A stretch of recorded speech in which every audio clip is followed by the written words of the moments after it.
Okay student, देखते हैं question number 11। Question number 11 क्या कह रहा है कि TV tower stand vertically on the bank of the canal. मतलब क्या कह रहा है कि ये जो दिया है ये आपका एक कैनल है और उसके किनारे पे एक टीवी टावर है। From a point on the other bank of the directly opposite to the tower, मतलब टावर के डायरेक्टली अपोजिट, ठीक है।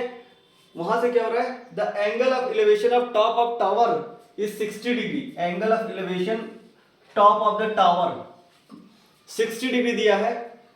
From another point 20 metre away from this point, मतलब जो पॉइंट दिया है उस पॉइंट से अगेन 20 मीटर अवे। अवे मतलब क्या हो रहा है, उससे दूर 20 मीटर और दूर जा रहे हैं। The line joining two the point two the foot of the tower, मतलब सेम हॉरिजॉन्टल लाइन की बात कर रहा है। The angle of elevation of top of the bank is 30 degree. यानी अब जो यहां से एंगल ऑफ एलिवेशन बन रहा है वो बन रहा है 30 degree. Find the height of the tower, यानी ये जो टावर है, टावर ए बी, इसकी हाइट फाइंड आउट करनी है और the width of the canal, और ये जो हमारा कैनल है इसकी विड्थ फाइंड करनी है। स्टूडेंट्स, इसका डायग्राम भी आपको बनाया हुआ है फिगर बुक में, एज इट इज हमने वहां पे बना लिया है। क्वेश्चन को समझ लीजिए अच्छे से। क्वेश्चन ये कह रहा है कि ये हमारी एक कैनल है, कैनल के दूसरी साइड पे एक ये टावर है, ये टावर ए बी, जो हाइट है h यहाँ पे हमने मान ली है, एक h हाइट का कोई एक टावर है ए बी जो यहाँ पे है। अब क्या कहता है कि इस जो कैनल है उसकी दूसरी साइड से इस टॉप का, टावर का जो टॉप है उसका एंगल ऑफ एलिवेशन है 60 डिग्री। ओके, ये हो गया आपका टावर का ये टॉप, टावर का ये टॉप हो जाएगा और ये हो जाएगा इसका फुट, फुट पॉइंट भी फुट हो जाएगा। तो टॉप यानी ए पॉइंट पे, ए पॉइंट का एंगल ऑफ एलिवेशन कितना है 60 डिग्री। फिर क्या कहता है कि जब आप 20 मीटर अवे यानी दूर जाते हैं इस टावर से, 20 मीटर और ज्यादा दूर जाते हैं, उस पॉइंट से 20 मीटर और ज्यादा दूर जाते हैं, तब एंगल ऑफ एलिवेशन क्या बनता है, उसी टॉप का 30 डिग्री बनता है। तो आपको बताना है हाइट ऑफ द टावर यानी h क्या है and the width of the canal जो हमने x माना है ये क्या होगा। ओके स्टूडेंट्स, तो देखते हैं। सबसे पहले आप क्या कीजिए, ये वाला ट्रायंगल ले लीजिए, ट्रायंगल ए बी सी, ये वाला ट्रायंगल ले लेते हैं ए बी सी, ठीक है स्टूडेंट्स। तो इसमें हम लोग देखते हैं in triangle A B C. Okay, A B C में क्या होगा, देखिए h और x है और ये हमारा एंगल है 60 डिग्री, ठीक है। हमने हाइट h मान ली है और ये डिस्टेंस x मान ली है और ये हमारा है 60 डिग्री। तो कौन सा यहाँ पे हमारा ट्रिग्नोमेट्रिकल रिलेशन लगेगा, तो मैं फिर से आपको एक बार रिवाइज करा देता हूँ। हमारा क्या है, पंडित बद्री प्रसाद हर हर बोले सोना चांदी तोले, यानी P फॉर परपेंडिकुलर और B for base, H for height है और S फॉर क्या है, S फॉर आपका है साइन, C फॉर कॉस और T फॉर tan। ओके, इन सब के साथ क्या आएगा, थीटा आएगा, बिना इसके तो ये ट्रिग्नोमेट्रिकल रिलेशन है ही नहीं। ओके, तो ठीक है, ये चीजें आपको क्या बताती हैं कि ये जब चीजें दी रही हैं, ओके, तो आप ये वाला ट्रिग्नोमेट्रिकल रिलेशन यूज कर लीजिए साइन कॉस टेन में। यहां से हमें बहुत ही इजी हो जाता है। इसलिए आपको क्या दिया, परपेंडिकुलर और बेस दिया हुआ है। क्या दिया है यहाँ पे, ये हाइट, हाइट और ये हमारा बेस x जो हमने माना हुआ है, जो हमने एज्यूम किया हुआ है। ओके, तो परपेंडिकुलर हमने एक मान लिया है और बेस, परपेंडिकुलर को हमने क्या मान लिया है, हाइट h मान लिया है और बेस को हमने क्या मान लिया है, x, ठीक है। तो कौन सा ट्रिग्नोमेट्रिकल रिलेशन यूज होगा, tan थीटा। अगर हमारा बेस और हाइट, बेस और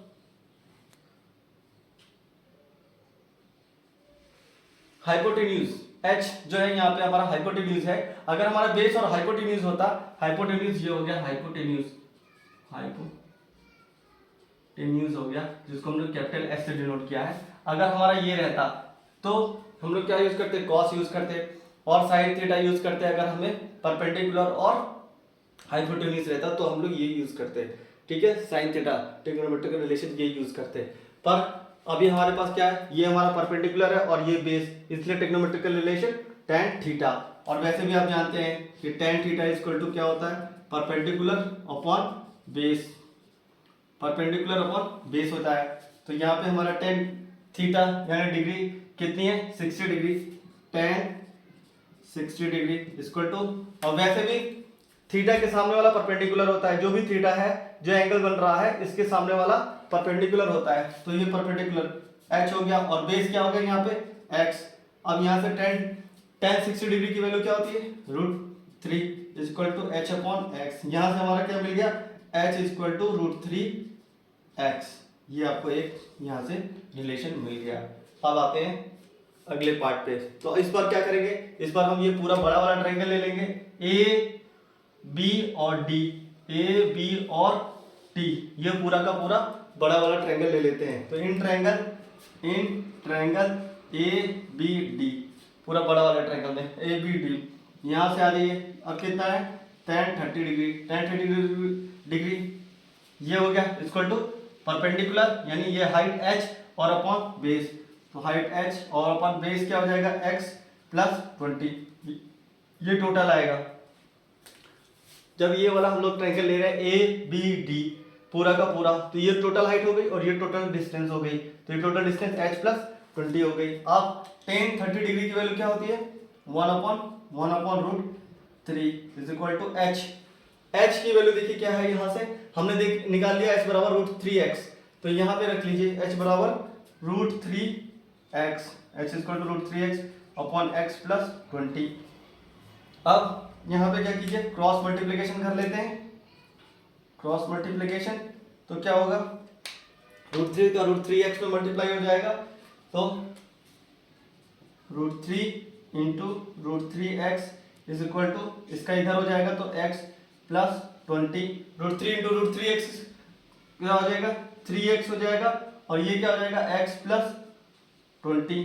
अब इधर आ जाइए x प्लस 20, x इधर जाएगा तो माइनस, तो 2x इज इक्वल टू 20, यानी x इज इक्वल टू 10, तो x बराबर हमारा क्या आ गया 10, यानी ये डिस्टेंस x जो है ये x बराबर हमारा आ गया 10 मीटर, क्योंकि मीटर में दिया हुआ है तो मीटर में आ जाएगा x बराबर 10 मीटर। अब क्या पूछा था find the height of the tower, तो हाइट ऑफ द टावर क्या हमने एज्यूम किया था, हाइट ऑफ द टावर हमने लेट एज्यूम किया था h, तो height of the tower h equal to, और h इक्वल टू हमारा जो ट्रिग्नोमेट्रिकल रिलेशन निकल के आया था यहाँ पे, ट्रिग्नोमेट्रिकल सॉरी ये जो रिलेशन निकल के आया था वो क्या निकल के आया था h इक्वल टू √3x, तो हमने यहाँ से लिख देते हैं √3x, तो h इक्वल टू √3 और x की वैल्यू क्या है 10, यानी इसको 10√3 लिख लेंगे, तो h बराबर क्या हो गया height of the tower equal to 10√3, और width of the canal, width of the canal को हमने क्या एज्यूम किया था x, तो x बराबर क्या हो गया 10 मीटर, ये भी मीटर में, तो विड्थ ऑफ द कैनल आ गई हमारे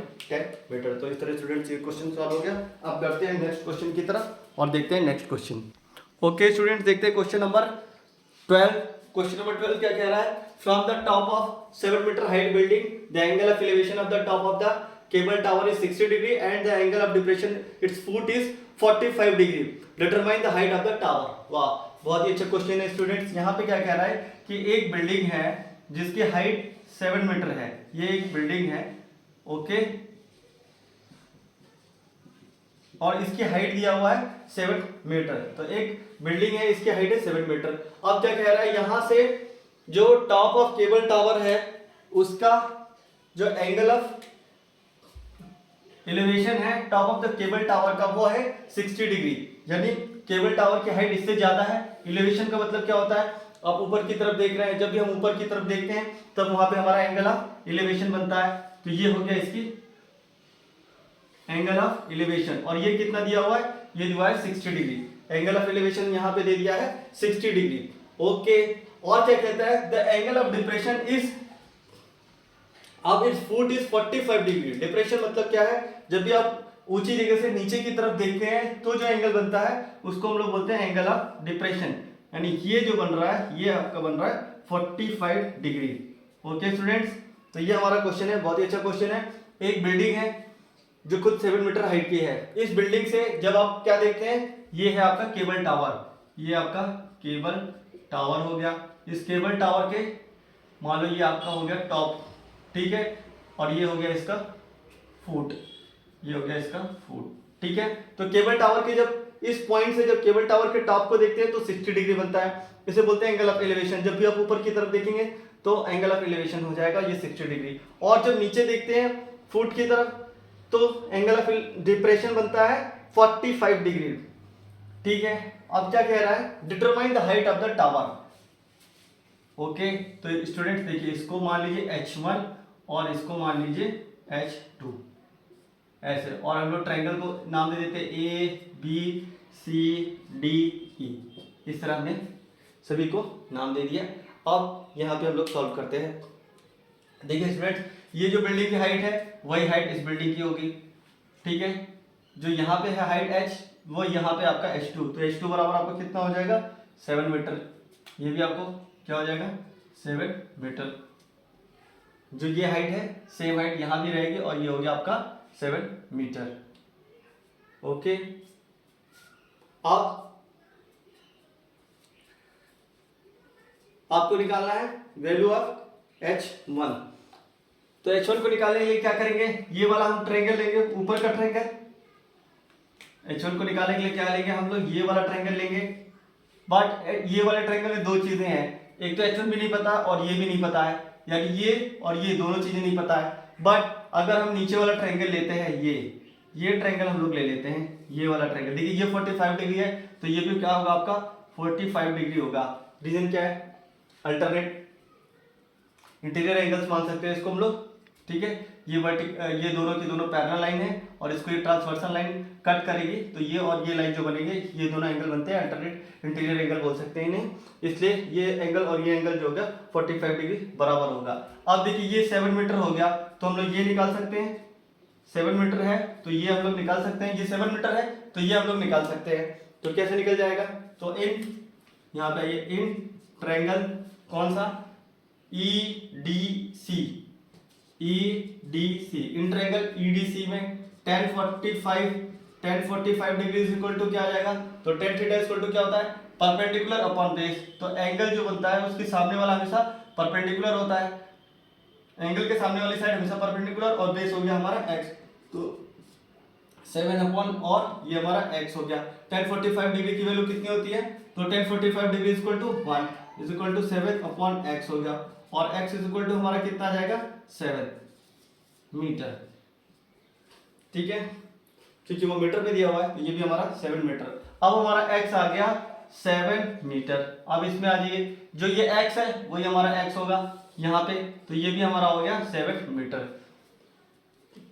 ओके स्टूडेंट्स, अब ये ट्रायंगल की बात करें ABE, इस ट्रायंगल की बात करते हैं ABE में, तो ये हमारा 7 मीटर हो गया इसी के इक्वल, तो ये हमारा हो गया 7 मीटर। एंगल दिया है 60 डिग्री। अब आपको ये हाइट निकालनी है, तो बहुत ही इजी है, निकल जाएगा। अगेन टेक्नोमेट्रिकल रिलेशन tan थीटा लगा देंगे, तो क्या हो जाएगा, इन ट्रायंगल ABE में, इन ट्रायंगल ABE में tan theta equal to tan 60 degree, tan theta equal to perpendicular upon base, perpendicular upon base होता है।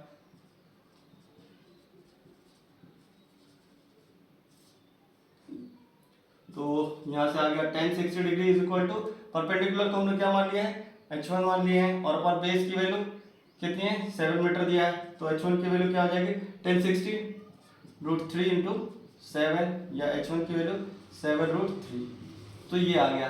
बट हमसे क्या पूछा है, determine the height of the tower. तो हाइट ऑफ द टावर क्या होगी, टोटल हाइट क्या होगी दिस प्लस दिस। देखिए ये आपका आ गया है H1 की वैल्यू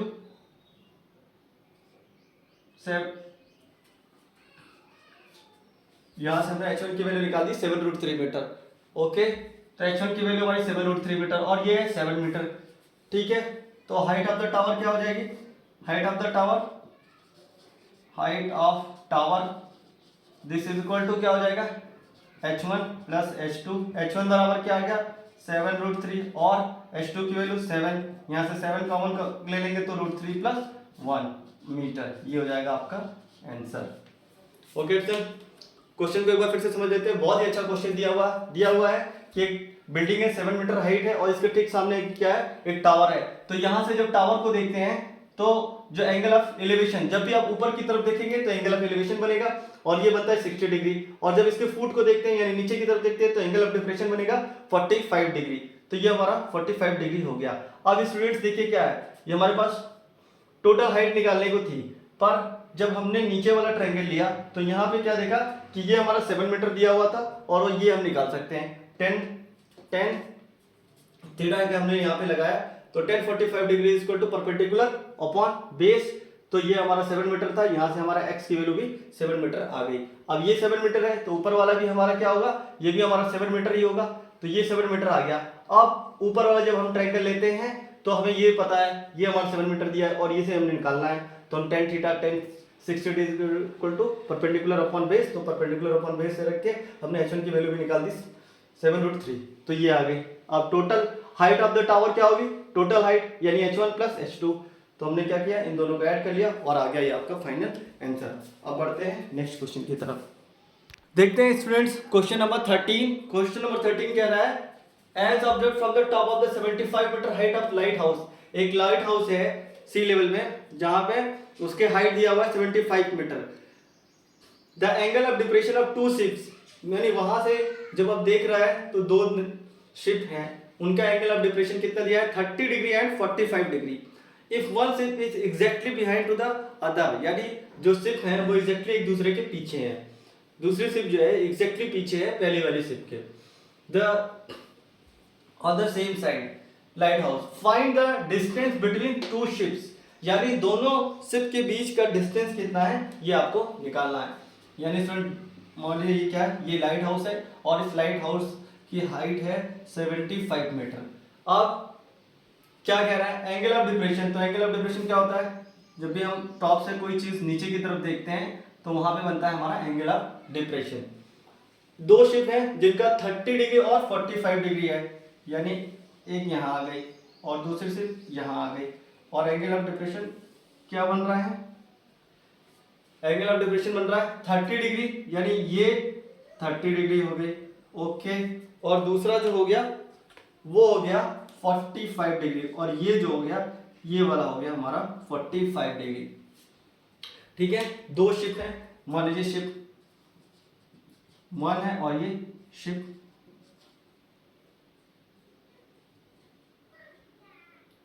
2। ठीक है, तो दो शिप है, शिप 1 और शिप 2 मान लिया। ठीक है, और दोनों क्या एग्जैक्टली एक दूसरे के बिहाइंड है, यानी एग्जैक्टली एक दूसरे के ये बिहाइंड ही है, सेम लाइन में है। अब क्या कह रहा है find the distance between the two ship. अब देखिए ये हो गया आपका लाइट हाउस, लाइट हाउस से जब हम शिप को देखते हैं तो एक का एंगल ऑफ डिप्रेशन बन रहा है 30 डिग्री और दूसरे का एंगल ऑफ डिप्रेशन बन रहा है 45 डिग्री, तो ये हमारा एंगल ऑफ डिप्रेशन बन गया 45 डिग्री। ओके, अब नाम दे देते हैं ए बी सी और डी, ये पॉइंट्स के हमने क्या कर दिया नाम दे दिया। ठीक है, तो अब देखते हैं हम, देखिए ये हमारा 45 डिग्री है, ये 45 डिग्री है, तो ये भी क्या होगा, ये भी हमारा 45 डिग्री होगा, और ये 30 डिग्री है तो ये भी हमारा कितना हो जाएगा 30 डिग्री होगा। बिकॉज देखिए ये दोनों पैरेलल लाइन है, इसको हम लोग ट्रांसवर्सल लाइन मान सकते हैं। तो जब दो पैरेलल लाइन को एक ट्रांसवर्सल लाइन कट करती है तो ये दोनों एंगल जो बनते हैं इनको हम लोग बोलते हैं अल्टरनेट इंटीरियर एंगल्स, और ये आपस में एक दूसरे के अल्टरनेट एंगल आपस में एक दूसरे के इक्वल होते हैं। तो ये 45 डिग्री है तो ये भी हमारा 45 डिग्री हो गया, ये 30 डिग्री है तो ये भी हमारा 30 डिग्री हो गया। अब चलते हैं इसको सॉल्व करते हैं। तो सबसे पहले क्या करेंगे हम लोग, सबसे पहले हम लोग ले लेंगे ये वाला ट्रायंगल, छोटा वाला ट्रायंगल ले लीजिए, ये वाला ट्रायंगल ले लेते हैं। वाई ये ट्रायंगल हम लोग क्यों लेंगे, क्योंकि देखिए ये दिया है 75 मीटर और ये एंगल 45 डिग्री दिया हुआ है, तो ये हमारा निकल जाएगा easily, because tan theta is equal to perpendicular upon base. तो ये वाला हम लोग लगा लेते हैं।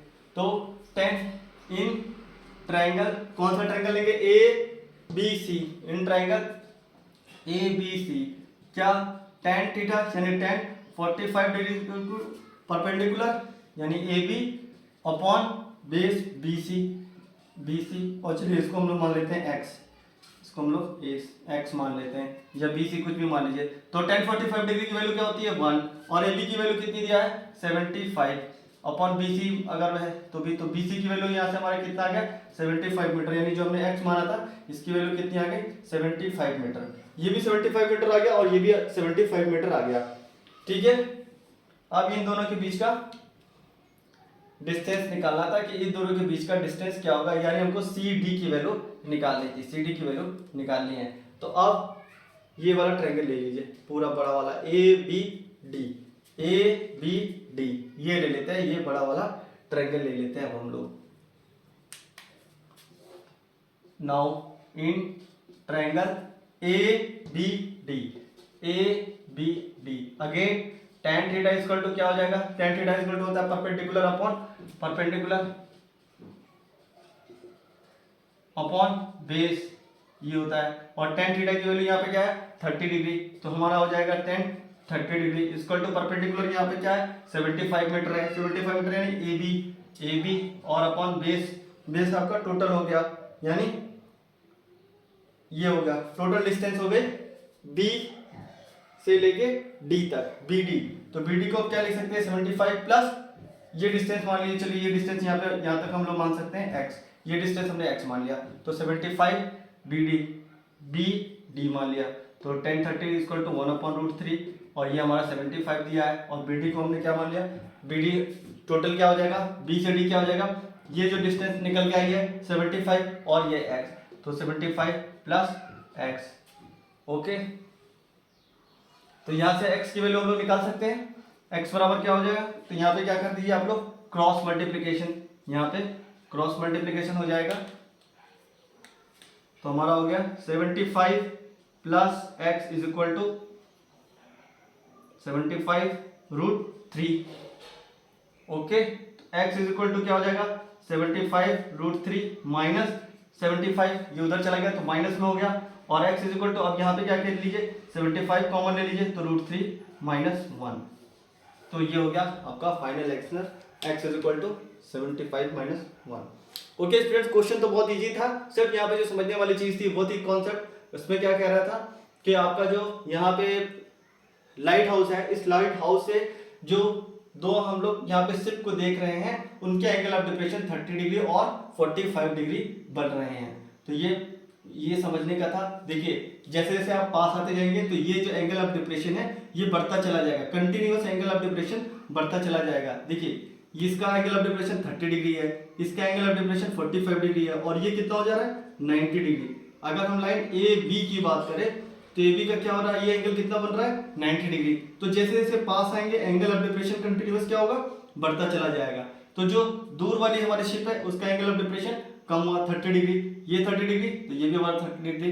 ठीक है, क्यों, ये दोनों पैरेलल लाइन मान सकते हैं, इसको एक ट्रांसवर्सल लाइन इंटरसेक्ट कर रही है, तो ये दोनों वर्टिकल, अब ये दोनों क्या हो जाएंगे आपके सॉरी अल्टरनेट इंटीरियर एंगल हो जाएंगे, अल्टरनेट इंटीरियर एंगल आपस में इक्वल होते हैं, 30 डिग्री इक्वल टू 30 डिग्री हो जाएगा। उसी तरह जब हम लोग ये वाला ट्रायंगल लिए थे A B और C छोटा वाला ट्रायंगल, तो यहाँ ये 45 डिग्री, तो ये हमारा 45 डिग्री हो गया। ठीक है, और इसको हम लोगों ने सॉल्व कर लिया। ओके स्टूडेंट्स, अब चलते हैं हम लोग नेक्स्ट क्वेश्चन की तरफ और नेक्स्ट क्वेश्चन सॉल्व करते हैं।